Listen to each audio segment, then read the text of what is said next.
Our next panel will tackle the future of technology and civil society. For this conversation, we are thrilled to be joined by Uranik Begu, Director for Western Balkans at the Plug and Play Tech Center, and Leopoldo López, freedom activist from Venezuela and co-founder of the World Liberty Congress. And on that, I leave you with our moderator, Jonas Parello-Plesner, Executive Director of the Alliance of Democracies Foundation. Following this panel will be a fireside chat conversation with NVIDIA CEO Jensen Huang.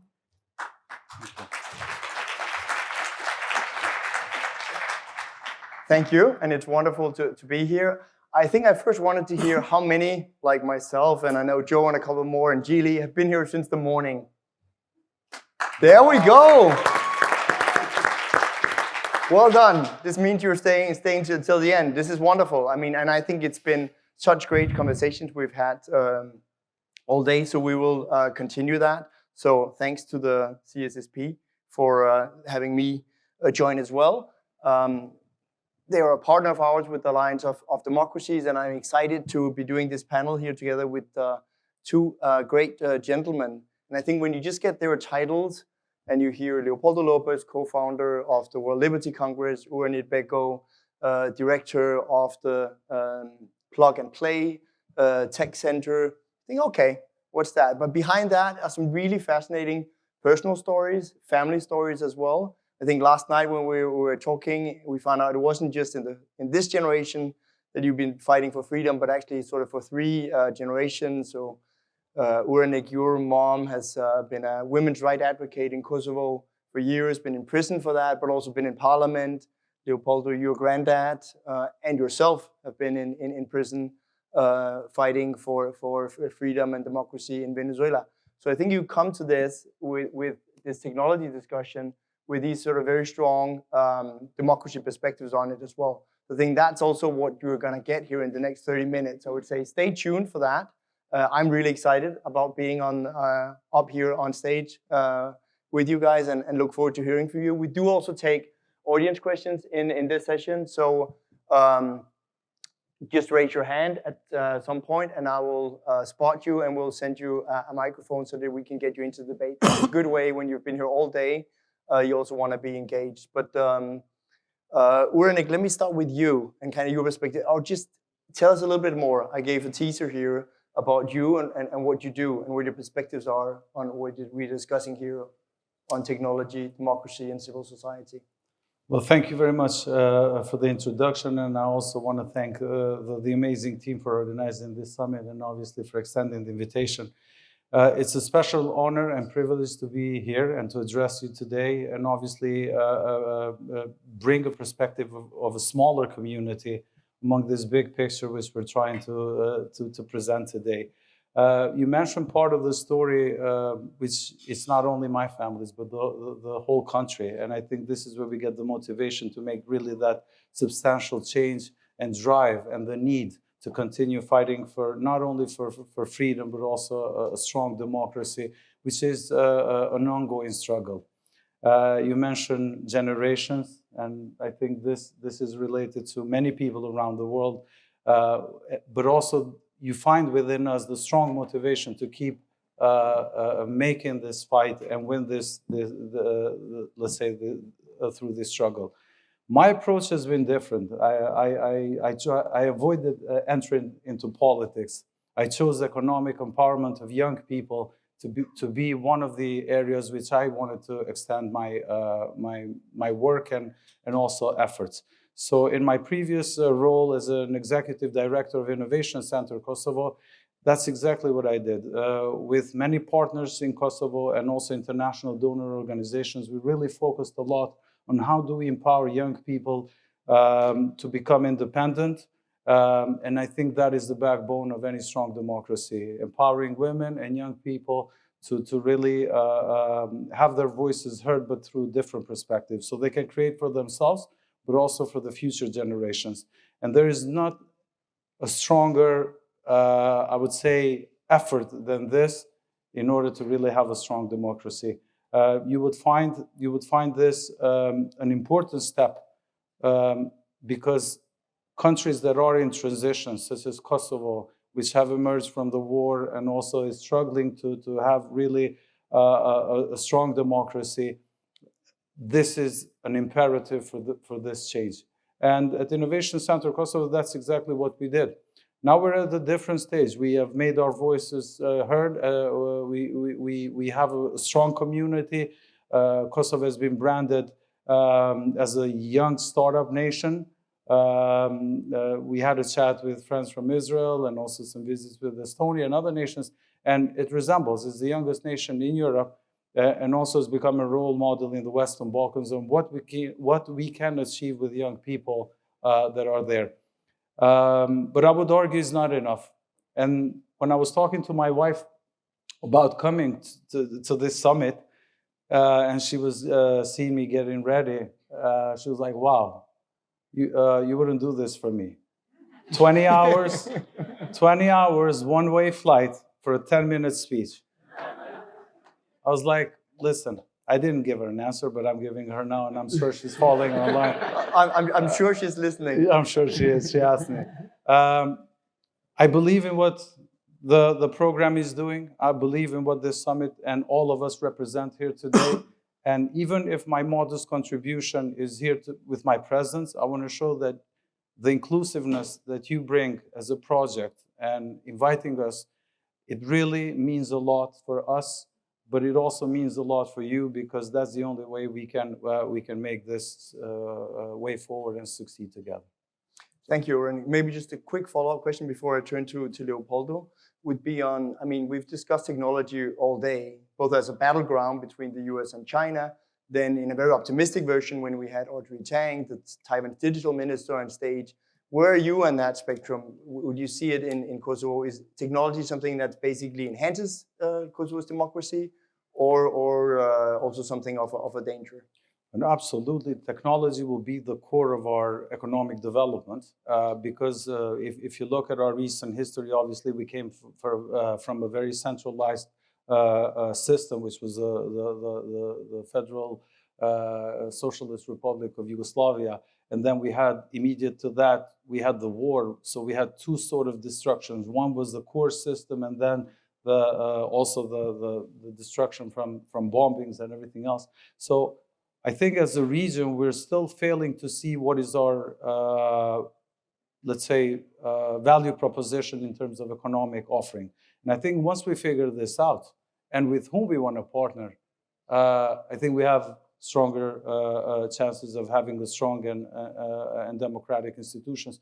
And in this context, with the emerging technologies and the way we are embracing it, we are at the crossroad, unfortunately, and we're still very fragile. And that's why I believe the way we work with allies, with partners, in this context, I mean also the US corporates, not only the government, because what we've seen so far in Kosovo and also in the region is a big presence of USAID funds, mainly through USAID and MCC, but very little corporate activities, particularly from the tech.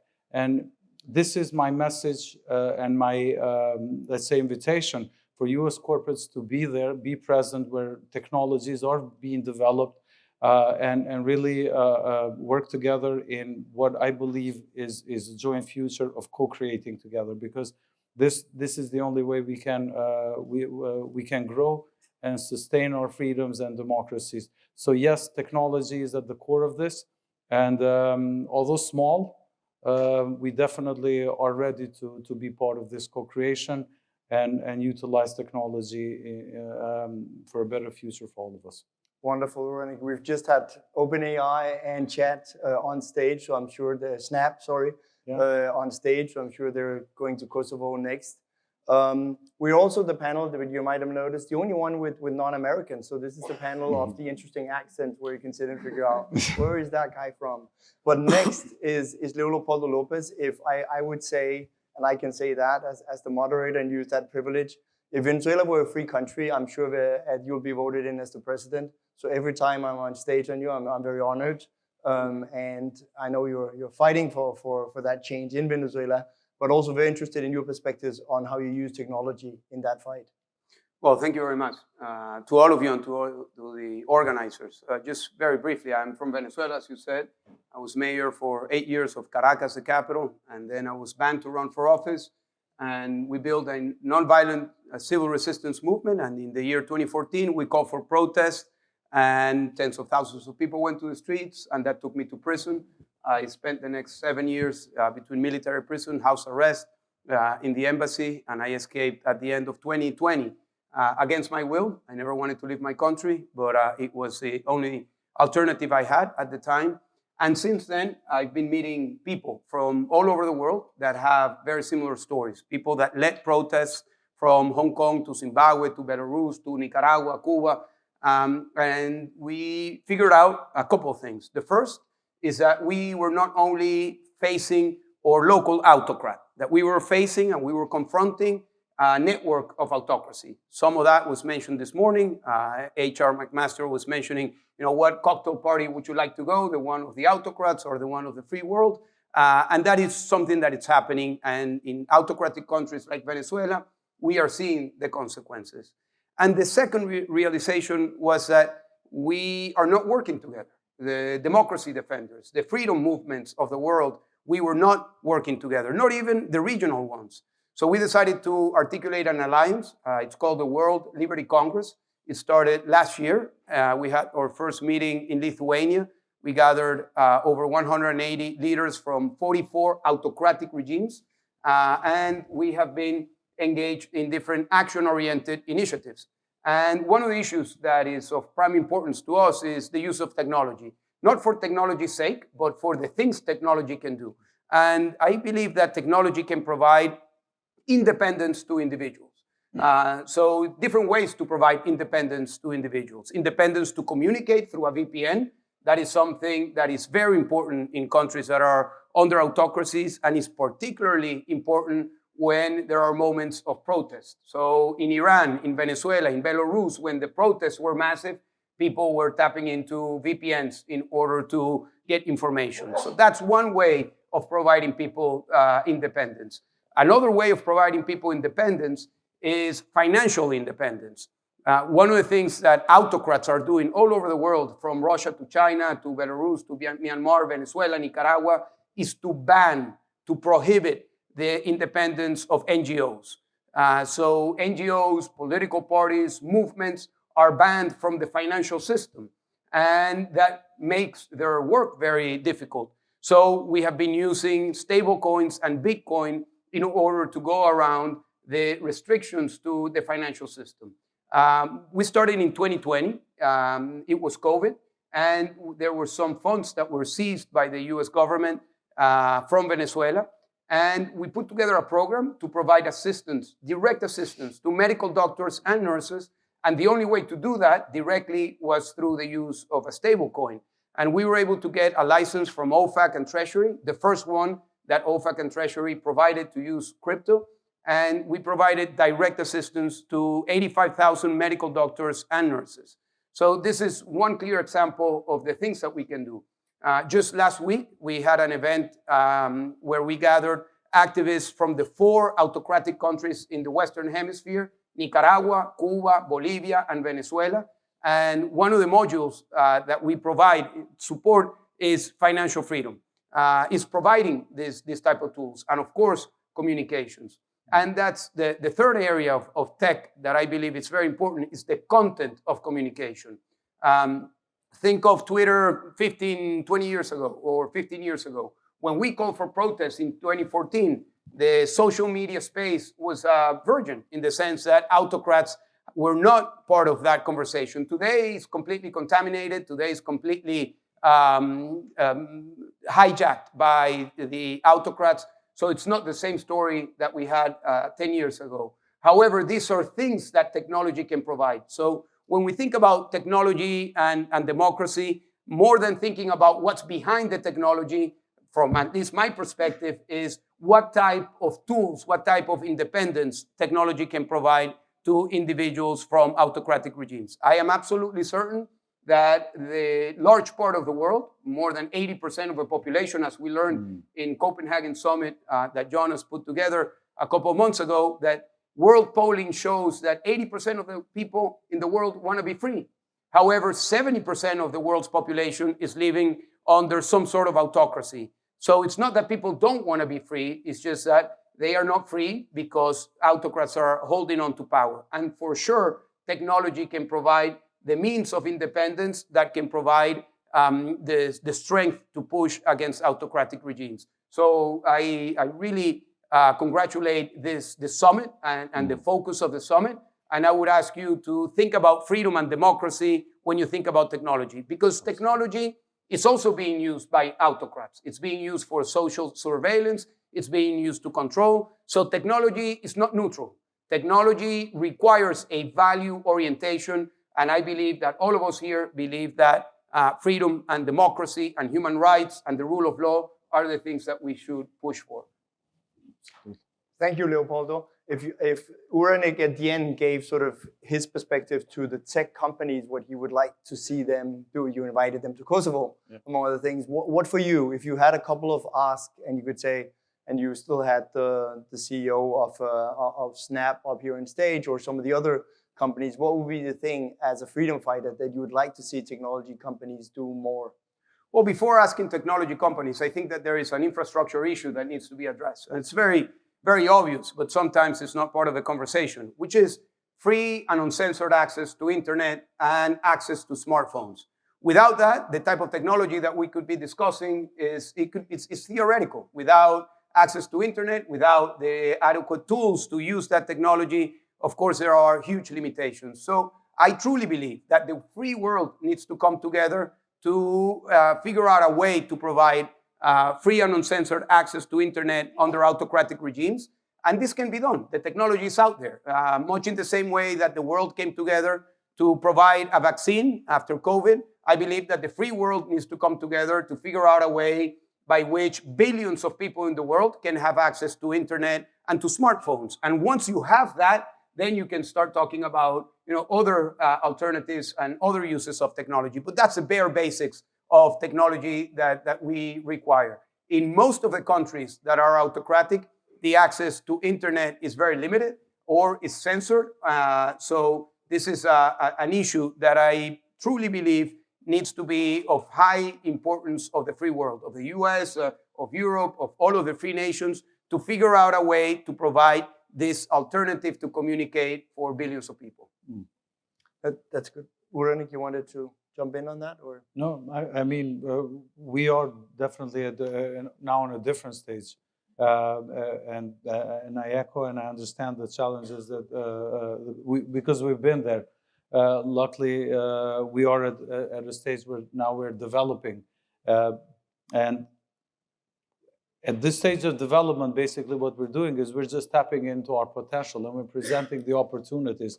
I'll take some very good examples that might surprise some people here. For example, in 2016,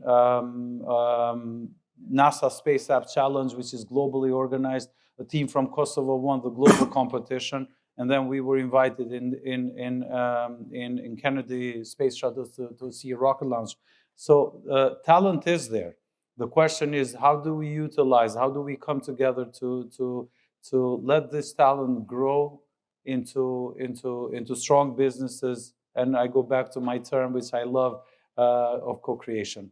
You mentioned plug and play. Now, in my new role, something positive which we're seeing is the U.S.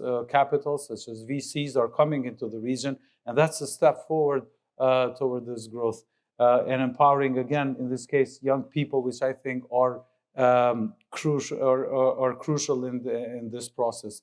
So we are in different stages. I understand fully the importance on how do we embrace also this technology, but for smaller communities, the growth stage is super important, and I think this is where we need you all. Great. This is the civil society discussion, so it's of course also yours, so open for dialogue. So questions, if there's some, just raise your hand, and I will see you, and you can get into the debate, and then I get somebody, I think somewhere with a microphone to come over and join you. Do I see any hands? What about Eva? No? Okay. Well, Eva had Maidel, who's one of our other panelists, had a question just before we went on stage on social trust. So I think we can. Okay, now you go. There. Okay. Over here. Let's see who is fastest. This is good. Competition. Yeah. Thank you. So my comment/question probably going to be a little bit different than what I mentioned earlier to the two excellent speakers and the moderator. And it's about the fact that I have a second hat, which is presiding over a civil society organization. And I work in the European Parliament as a member of the European Parliament. And we try to have a very open process in Europe about what is the next big thing for Europe. And we call it the so-called conferences of the future of Europe, where we were supposed to decide, whether in economic terms or in social terms, what's the next thing? Can technology help? Can it not, to achieve that next thing? And in many other domains. And when the role of civil society had to be brought in this process, even for us, it was difficult to find a way how to incorporate their voice. And what I notice very often, and I know there are people working in institutions and representing different governments, I kind of feel that your voice is not often represented enough in decisions in democratic countries as well that are being taken. So what can we do more that your voice is taken into account in crucial decisions? Technology, we understand, can empower people, from your examples, can also empower the autocrats. But those that are willing to listen, how do we make sure that your voice is more present? What is your experience so far? Because I had to convince often people in high positions in Europe that were like, why should we listen to civil society? They're the opposite opinion of ours. And I think it's so important to involve them in conversation. So it's a bit different, but I think it's extremely important. Wonderful, Eva. Thanks a lot. Uranik, you want to start? And then Leopoldo.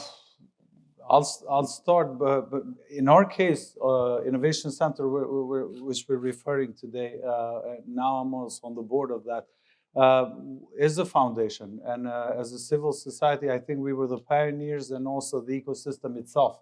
So we had a different situation. We were leading the pathway forward in embracing technology and introducing also strategies, working with the government. So we were at the forefront. So our situation was a little bit different. But now that it became a topic, because our discussion was 10 years ago, it seems like we're being now ignored. Now we're losing that voice. And you feel like once they catch up, there's a tendency to start ignoring you. And this is where we need more empowerment. In this context, I believe especially for smaller communities such as ours, I think this partnership with ally countries and bigger corporates that would make a statement will keep us at the pace where we need to be in order to have our voices heard. Of course, it's an ongoing challenge. It will be an ongoing challenge, but the communities are there, and we also need to. I think we need to also shift, and I'm talking about the regional context. We need to shift the narrative on how do we approach for help or for cooperation. Most of the times, it was a me sort of thing, and we never had a real offer for our partners and our allies on how do we create together. There's a story about this guy who was having coffee in one of the coffee shops, and there's a homeless person asking for funds. And all it said on his sign was, I'm homeless, I'm a war veteran, I haven't eaten in 3 days, I'm sick, I'm this and that. And as this guy's having his coffee, he sees he's not getting too much support or help. And then he goes to him and said, can I change your sign? He says, yeah, please. And he put something like this: if you give every month, please do not forget about me the next month. And then people, as they were walking, they started throwing money because it made them feel guilty that they haven't given. So sometimes changing this narrative from me to what I can do for you And this is, again, my presence here is exactly that. What can we do for you in this path toward becoming stronger together? Although we are small, although we are sometimes not so powerful, there is something we can do to make you feel better, but also in our case, to grow together stronger. And I think also this is also valid for our governments. It's not only we need help, as in civil society in our region is always crying for help and for funds, to be honest. And sometimes we have to get at the core of it. We have to shift our storytelling narrative, but also objectives as a civil society. And I think technology can obviously play an important role. Maybe just to interject and then jump over to Leopoldo. We had Audrey Tang earlier on stage, the Taiwan's digital minister. I think some of the examples from Taiwan are also really fascinating of co-creation, of using civil society. So Eva, that could be a good trip next time to Taiwan to see how that works. And I think the example that I think Tang also drew out on how, for example, on masks during COVID, they actually let citizens keep telling where are their masks and what pharmacies are they being sold out. So you didn't have kind of long queues or people piling them up. That was a way of kind of working with the public around a social sort of health issue, a public health issue. So I think that's also interesting ways to integrate civil society. Leopoldo? No, very briefly, I want to answer that question not from the perspective of the civil society of a democratic country, but from the civil society of an autocratic regime. And I believe that we can find strength in being together. I now have as my friends the people who led the protest in Belarus, in Hong Kong, in Russia, in Nicaragua, in Venezuela, in Zimbabwe, in Uganda. And the news cycle, it's always putting an issue on top, and that means that other issues go below. So I'm convinced that bringing together the larger problem, which is autocracy versus democracy, tyranny or liberty, and talking from different perspectives, from different countries, and talking to the people from the free world of why this is important. I think that it's a great danger that the people from free countries think that what's happening outside your borders is of no concern.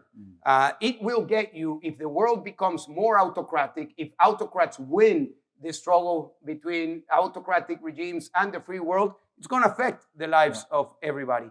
So as you said, I think that the strength in working together, in having a similar voice, in having similar objectives in what we ask for it's crucial. And there are economies of scale in technology for sure. So talking about the use of technology for Venezuela, it's one discussion, but talking about the use of technology for 70% of the world population of most of the countries is a different conversation.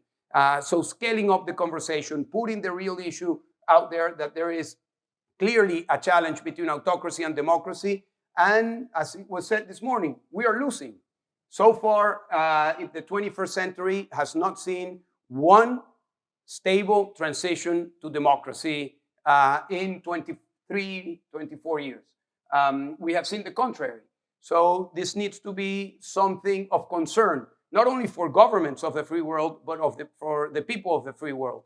And coming together with a single objective, which is freedom, human rights, the rule of law, free and fair elections, is something that will create the strength in the numbers. Thank you, Leopoldo. Maybe to add to that, I think it's really important that we see this in a larger context. When I was at a conference in Kigali, Rwanda, also speaking on some same issues on China, US, and technology, they were also, but we just want technology that works, as you were also saying. So that's sort of the fundamental. And then when I went a little bit around the country, came through a sort of smaller town, and there were basically only Huawei stores the whole main street. And you're like, okay, this makes it pretty, for them, there's not much of a choice if you want a phone. This is basically what you have as option. So I think that's a really important point to get in as well. This fundamental, as you were saying, it's the basic infrastructure, smartphones and so on, that also count in this. We're about to come to a close on this. So I want all of you to help me thank our two panelists. It's been wonderful being on stage with both of you. And of course, our wonderful hosts here as CSSP. I'm delighted to have flown over to Washington, which I used to call home for 5 years.